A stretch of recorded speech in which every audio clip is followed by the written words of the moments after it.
La culture du bronze est un héritage culturel très important, non seulement en Chine, mais dans le monde entier. La culture du bronze est devenue un symbole de l'époque. Et dans le processus du développement humain, elle démontre la transformation des êtres humains dans l'ensemble de la nature et de la société humaine. Le bronze est passé d'objets du quotidien, tels que des ustensiles de cuisine et des récipients à boissons, à un récipient rituel et sacrificiel, devenant ainsi un modèle de la plus haute hiérarchie culturelle. La Chine n'a pas été le premier pays à découvrir les bronzes ou à les fondre, mais dans l'ensemble du processus de développement du bronze, la Chine a réalisé d'énormes accomplissements. Les objets en bronze découverts en Chine dépassent en nombre ceux de tous les autres pays réunis. En outre, les motifs qu'ils présentent, ainsi que les idéaux, les croyances et le niveau d'expression artistique qu'ils incarnent, doivent occuper une place unique et prestigieuse dans le monde. Comment devons-nous aborder la culture du bronze ? D'une part, nous devons la transmettre car elle est le fruit de la sagesse de nos artisans anciens, un précieux héritage et des reliques inestimables qu'ils nous ont laissées.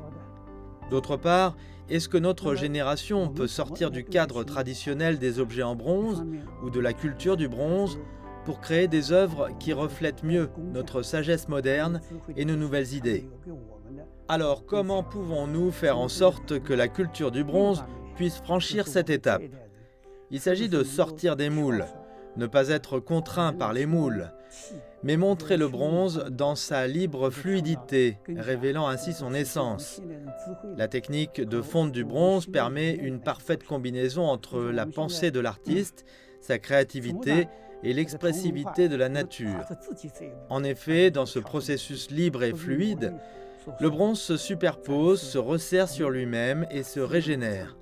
L'art de la fonte du bronze que nous voyons, ses techniques et son espace d'expression sont très vastes. J'ai également étudié la place de la France dans l'histoire de l'art occidental. Je pense que la France a vu l'émergence d'un grand nombre de maîtres classiques de l'art qui ont également influencé l'ensemble des courants artistiques occidentaux. Des artistes comme Rodin et Monet ont marqué l'histoire de l'art en Occident.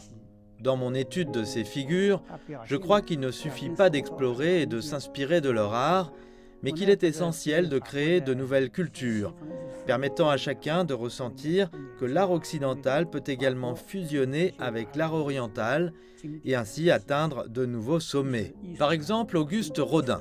Rodin est très célèbre en tant que sculpteur moderniste, notamment pour ses œuvres emblématiques telles que Le Penseur ou La Porte de l'Enfer. J'ai spécialement visité le musée Rodin pour étudier la structure et les formes utilisées pour exprimer les émotions et l'esprit des personnages. Cela a été une excellente occasion d'approfondir mes recherches. Plus tard, j'ai appliqué son esprit et ses méthodes d'expression à une porte du palais Han à Hanzhong, dans la province du Shanxi, en Chine. Nous avons utilisé la sculpture pour exprimer l'essence de la culture de la dynastie Han, illustrant les récits de la rivalité de puissance entre les royaumes de Chu et Han. La Porte de l'Enfer est la première œuvre sculptée et construite en utilisant une combinaison de sculptures en haut relief et de sculptures en ronde bosse. Les détails sont extrêmement raffinés, montrant un travail sérieux et délicat. Nous pouvons voir une expressivité très hardie, très impressionnante visuellement. Dans ma création de la porte du palais Han, j'ai également tiré parti de cette inspiration. Même dans des contextes similaires, nous possédons une grande expressivité et un potentiel de développement, démontrant pleinement l'art de la pensée contemporaine. Nous devons dialoguer avec l'histoire, en particulier avec les artistes occidentaux. Au cours de ce dialogue, il est essentiel d'apprendre de leur esprit et de leur créativité artistique. En même temps, nous devons également créer des œuvres qui reflètent la sagesse de notre génération d'artistes modernes. À l'occasion du 60e anniversaire de l'établissement des relations diplomatiques entre la Chine et la France, j'ai apporté mes deux œuvres. Une exposition importante intitulée « Grande exposition d'art chinois de Beijing à Paris le voyage olympique d'artistes chinois et français s'est déroulé à Paris. Étant donné qu'il s'agit d'une grande exposition d'art chinois, elle devait refléter de manière complète la culture, les valeurs et la profondeur de l'art chinois, en mettant particulièrement en évidence son niveau élevé. J'ai eu la grande chance d'agir en tant que directeur artistique, non seulement en présentant des œuvres, mais aussi en accompagnant personnellement cette délégation en France. Une fois arrivé en France, j'ai pu constater à quel point les Français attachent de l'importance à l'amitié sino-française.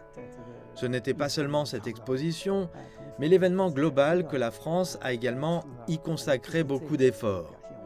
Cela a aussi permis d'exprimer la position du peuple chinois sur la scène internationale et de mettre en avant le statut de l'art chinois dans le monde. Un aspect très important de cette exposition est de bien raconter l'histoire de la Chine. Beaucoup de nos œuvres ne se contentent pas de montrer les racines de notre culture, mais elles illustrent également les échanges culturels entre l'Orient et l'Occident. De nombreuses œuvres reflètent aussi notre amour et notre profonde affection pour le peuple français. Cette exposition a attiré de nombreux amis français qui ont exprimé des évaluations très positives à son égard. Je pense donc que cette exposition, ces échanges, sont quelque chose que nous, en tant qu'artistes, apprécions beaucoup et qui nous rend très heureux. Les œuvres que je présente lors de cette exposition sont Tournesol en feu et Profonde affection entre l'Est et l'Ouest. À travers ces deux œuvres, je souhaite exprimer l'importance des échanges culturels entre l'Orient et l'Occident, ainsi que notre démarche actuelle en matière de création artistique qui reflète la fusion des cultures orientales et occidentales.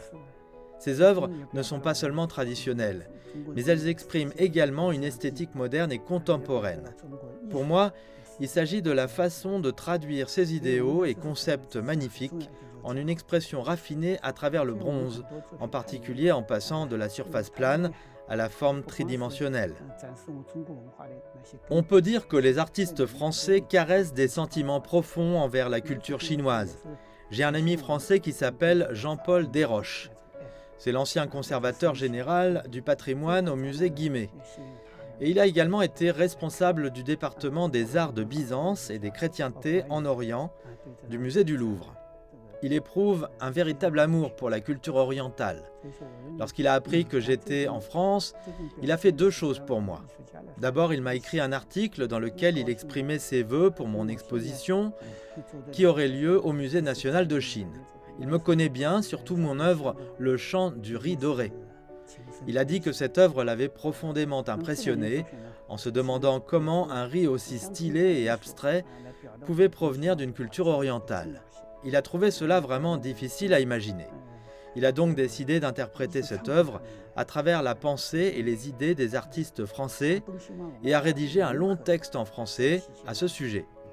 De plus, bien qu'il ne puisse pas être présent pour l'exposition au Musée national de Chine pour des raisons de santé, il a fait l'effort de venir me voir à l'hôtel. Après notre rencontre, il a dit qu'il allait enregistrer une vidéo pour me féliciter. Il m'a ensuite envoyé la vidéo, ce qui m'a beaucoup touché. En réalité, ces artistes français influents et expérimentés formulent des vœux de succès concernant les échanges culturels entre la Chine et la France. Ils espèrent que nous pourrons ensemble créer une culture mondiale qui rende l'humanité meilleure. En fait, nous sommes vraiment en train de construire une communauté de destin pour l'humanité. Et une partie très importante de cette communauté est constituée par l'art et la culture. En Chine, il y a un vieux proverbe qui dit que les proches doivent souvent se rendre visite. Ainsi, au cours de ces échanges, nous pouvons faire découvrir au monde nos plus belles créations ou nos œuvres les plus réussies, afin que nos amis internationaux puissent mieux les connaître. Cela peut se faire à travers des expositions, des échanges, des produits culturels ou même des cadeaux, ce qui permet de renforcer notre intimité et notre amitié. Cela leur permet de voir la sagesse du peuple chinois et de comprendre que nous, Chinois, aimons la paix et chérissons l'amitié. Par le biais de ces échanges, nous devenons réellement de bons amis. Après le retour de cette célébration du 60e anniversaire de l'établissement des relations diplomatiques entre la Chine et la France, j'ai profondément ressenti l'affection sincère de nos amis internationaux.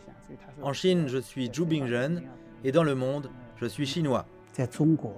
我是朱炳人，在世界，我是中国。